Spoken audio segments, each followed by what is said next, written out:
Hi everyone, and welcome back to the Southerner's Northern Garden. So at this time of the year, I don't know about you, but I am tired. There's been so many projects this year. My backyard has essentially completely transformed. I will give you a before picture of what it looked like 2 years ago. I may have a picture of what it looked like before I started this year. And it is just completely transformed, and in the next month it's going to transform quite a lot more. So the fence is being installed in a week and a half, 2 weeks from now, and so I'm thinking about the space behind me. This is the space next to my vegetable garden, so you can see my little boxwood hedge here. I started 2 or 3 years ago. But anyway, after the fence is installed, there's only going to be about 6 foot right here between this boxwood hedge and the fence. So there's not a whole lot of stuff that I can do in this space. It would be incredibly difficult to irrigate because it's connected to an existing sprinkler zone that my backyard is on, and that's going to run longer. And if you know anything about irrigation in general, turf sprayers, which is what this would need to cover this small area, put out substantially more water than rotary sprayers, and they wouldn't be able to run on the same zone for the same length of time. Otherwise, this area would be completely drenched. So what I'm considering doing, there's a sprinkler head right here. I will most likely move that sprinkler head here-ish, right in front of me. So it will still cover this area, but I'm probably going to mulch this entire area behind me and get rid of the grass. Now, whether I plant anything in there this season, I'm not sure. I may spend winter thinking about what I'm going to do in this location. Well, right now, all I'm thinking is, because there is a minimal space here, 6 to 7 foot from boxwoods to the fence, I think I might just plant this side also with boxwoods, so it'll be a kind of little formal entrance. And I can underplant these boxwoods with maybe like some heucheras that I have that will also do really well over here. So that will be a nice evergreen, year-round texture entrance to the garden. Also in this space, I will probably do a stepping path that's going to come through the gate behind me, and maybe some other small plantings. I'm not exactly sure yet, but I know this space is going to be too small of a strip of grass to really maintain it well. So it will also give me the opportunity to rid myself of the last bit of metal edging I have in my backyard. As you know, and as I have a whole video on metal edging you can find, I do not like it in my zone because it tends to heave out of the ground. It's also started to rust really badly. It's also, as I don't think I mentioned in my metal edging video, an opportunity to run your pneumatic lawnmower tractor tires over it and bust a tire. So we haven't experienced that. I have been very, very careful when we're cutting grass to not do that. But it is a concern every time I get around it and have to mow the grass. So what I'm thinking in this space is just completely mulched. Behind the camera here, I'm looking at the shed to give you a perspective of what I'm seeing. And so this bed in general, after this whole mulched area, it's going to be fairly skinny. I don't want to take up much more of the yard because I do have dogs and I want them to have room to play. But I'm going to have 3 to 5 foot here maybe of bed space that's going to run back directly to the shed and kind of curve into the maple bed. So I'm going to have to do my plantings very strategically and stuff that stays pretty small. You know, that's something I focus on in my garden anyway, is shrubs that stay really small, simply because I don't have a big area. I have 1/3 of an acre and it is jam-packed already. So this weekend wasn't very productive, but I'm kind of in that stage where I can't do much more until the fence is installed. So I did go to my favorite garden center locally and picked up a grass. I'll show you some pictures of the things or take you around and show you what I did there. But I can't do much more and put much more in the ground until the fence is in place, because a lot of the plantings I have left over are going to depend on that fence being installed and having that line and making sure the installers don't mess up any of those tiny shrubs that I purchased. So after the fence is installed, I do have a few shrubs that will probably go in this bed right here next to the fence, but I will probably spend the winter deciding what else I might put in this bed. One other thing I might try and accomplish over the spring is rework this south side bed. I haven't showed it a whole lot in garden tours. I don't really love it. It does have some hydrangeas in it, but it gets so incredibly hot over here they don't particularly particularly love the area. So I'm going to probably integrate some more evergreens over here as well that will do a little better. There's some perennials in there that I don't love that I will probably be removing.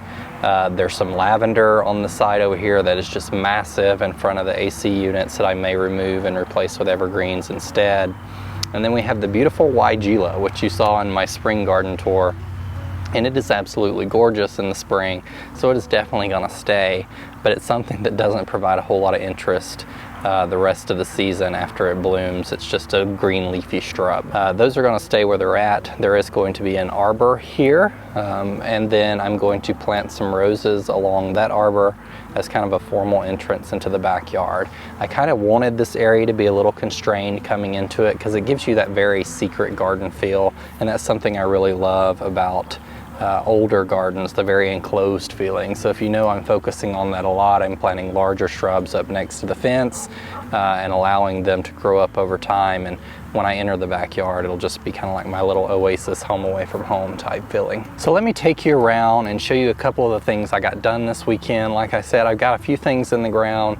I didn't do a ton. It's supposed to rain some more this evening and rain over the next few days, so I don't know how many videos I'll have out this week, but this will at least be one for you and give you an idea of what I have going on over the next month. So along the shed, I have decided I have quite a lot of number of white blooming plants in here. So this may be a very like white blooming flower bed. I think that may be an interesting direction to take it.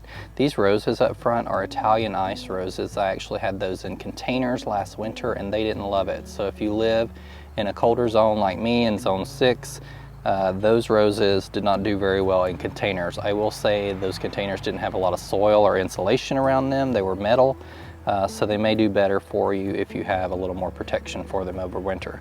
Directly behind them is a wedding cake Spirea, which is a newer Spirea, and it has these beautiful white blooms on it, and that's next to the Illuminati Arch Mock Orange I have over here. That I'm really excited to see bloom in next spring. It's, as I mentioned in prior videos, it's currently in bloom, but this is not its typical bloom period because it just came from a greenhouse. So in this open space right here, I do have coming this month some brass buckle ilexes, which are Japanese holly, and they are evergreen yellow shrub. And they stay super tiny. So I think I'm just going to deck out this whole area with some tiny hollies, and it'll be a little touch of yellow in winter. Around here in the back of this bed where I have the roses that I planted a few weeks ago, I did put in here this barberry called Sequins. It is variegated. It has been in the shade, so it's not exhibiting a whole lot of variegation, but you can see here it has a pink, white, and green. It's starting to color up a little more since it's been a little more sun the past few days. But this shrub needs sunlight to have that variegation, and because it's been on the north side of my house, kind of protected in a smaller container, that's where I keep a lot of my stuff until I plant them. It's not exhibiting a ton of that variegation yet. I did pick up an Invincible Spirit 2 hydrangea to put right here. So as you know, this space it's going to have the hydrangea, and then directly below that you can see my serendipity alliums already coming out of the ground, and right below that will be the Heuchera that I will be getting in. It's actually in November, I found out the other day, so it's going to be early November, so hopefully I can get those in the ground as soon as possible when they come in, and then they can get settled in for a winter snap. Around the bed where I ended up putting this cypress right here that I was mentioning in my last video, I stuck a candy corn Spirea, and I think that's a really nice contrast. It just really makes this spot glow. It's under one of these pinky winky hydrangeas right here, and this shrub stays relatively small. I think it's 18 to 30 inches tall and wide, so I can still plant a few things in front of it that like to hug the ground, like some Heuchera. As you're probably tired of hearing, I am putting a lot of Heuchera in my garden just because I love the foliage. There's a ton of different varieties these days of Heuchera that you can pick from, and that just gives a ton of interest even in winter, and so I'm really focusing on foliage at this point in my garden. I did pick up here at the back of the bed next to these barberries that I planted a morning light grass, and look at that texture. I really love this. I think it'll be a nice backdrop to the back of this bed. And you can see in front of it, there's a tiny area where the walking path is going to continue. Some grasses, if you grab them and run your hands through them, you could risk cutting yourself. This isn't one of those types of grasses. It does, if you stick your hand right in the center of it, you might get a little bit of cuts on you. I don't think it would do that unless you were just very violently handling this grass. I did have some leftover 𝗟𝗶𝗸𝗲 hosta that had been sitting in containers that I ordered earlier this season, and I went ahead and took a gamble and stuck them under the willow. This part of the willow is more shaded than the rest of the area, and I really want some bold shade foliage back here, and I want to get those things started because these hostas can take quite a long time to get established and start making really nice big leaves. And I think putting some shade-loving hydrangeas here in the future might also be a great option. But I'm going to start planting some more shade items in this space, even if they struggle for the next couple years. I just want to get them established until this area becomes more shaded, because the last thing I want is to have a huge transition one year and have to rip out some of these sun-loving plants like this hibiscus here. This is cherry chocolate. It's starting to get its fall color. And I really like this hibiscus, but it probably will have to be moved next year. It's one of the things I'm considering putting on the other side of the yard where I was just talking to you around the new fence over there, because there it can get full sun and it will absolutely love it. So right here, these will probably come out, and I will probably wait until spring to do that, although now would probably be the prime time to transition them. I'm concerned about cutting them. If you've ever moved a perennial hibiscus in the fall, certainly comment below and let me know how you did that. My main concern is because if we have a very bad winter, you're not supposed to prune these until the spring. So I could dig them up without them pruned, but I have the risk of getting winter precipitation in the crown of the plant, and it could risk completely killing off the plant. So I don't want to do that either. So if you've moved these in fall or winter, definitely let me know and what exactly you did to do that. If not, I may wait till spring till they start pushing up new growth. It's certainly not a priority to move them this year. They would probably be okay next year, but as you can see, they are stretching a little bit already under this willow. And then the last project, and the one I really wanted to get done this weekend, was starting the boxwood hedge along these trees right here. These are the kindred spirit oaks that I mentioned in a prior video. They only get 3 to 5 foot wide at max, so they're going to form kind of a privacy hedge. I don't want it to be completely screened off, but they will provide some winter structure as well, just because their branches are very upright.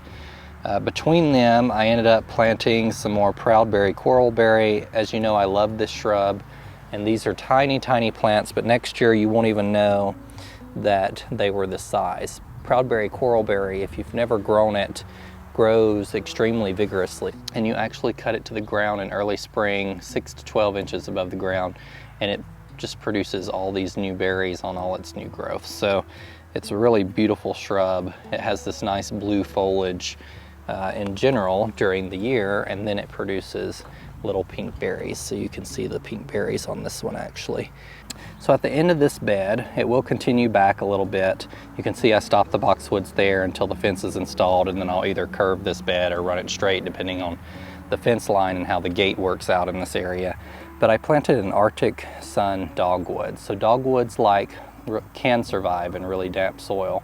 And as you know, this area right here is where I dug and put an original tree and ended up having to move it because it would not let go of the water it was holding in the hole. So I ended up moving that tree to the end on the other end, and this basically moved this hedge down a little bit. And I think this Arctic Sun Dogwood will be really pretty here. I don't know if you know much about these dogwoods. Arctic Sun's a newer variety, but you've probably heard of the red twig dogwood or yellow twig dogwood, and those dogwoods in winter have very beautiful stems that you can use in decorations. So Arctic Sun has stems that transition from orange to yellow on the same plant, and I think that will be beautiful to use in fall decorating and winter decorating as well. So as you can see, there's still a lot to get done, and I did make some progress this weekend, but over the next week or so, there's not going to be a whole lot I can do until the fence is installed. So this week, depending on the rain, I'm probably going to focus on removing some more of those perennials that I told you I want to get out of my garden. I may just go ahead and remove the lavender that's on the south side of the house that is way too big and massive and throw that away. I don't know about you, but as a home gardener who lives in a subdivision, I don't have a lot of options to dispose of that stuff, so I kind of have to take it a week at a time. I can't come through and remove a bunch of stuff simply because I have nowhere to throw it away. And so I kind of have to take a balanced approach to my winter cleanup as well. So one week I will have to clean out the vegetable garden, and where I put all of that stuff will probably be in the trash because there are quite a number of diseased tomatoes this year. That's another thing about moving the sprinkler system and getting rid of the grass here. The sprinkler does hit all of these tomatoes and causes a lot of fungal diseases this year, which I hadn't had previously, but we had that really wet couple of weeks in the early summer, and that just caused a lot of disease that's still progressing along these tomatoes. So I need to get these items cleaned out and put the beds to rest for winter. So let me know what you're doing as we transition into this fall season. Are you cleaning out your vegetable gardens yet? If not, you may have a couple weeks, or you may have experienced your first frost. I know for me, I am just tired. There's been so many projects this year, and I'm kind of ready for my own winter nap. So a lot of these shrubs I need to get settled in, and the garden ready and prepped for winter. Thank you guys for tuning in, and remember, in a world full of hate, be a light. Take care. Bye.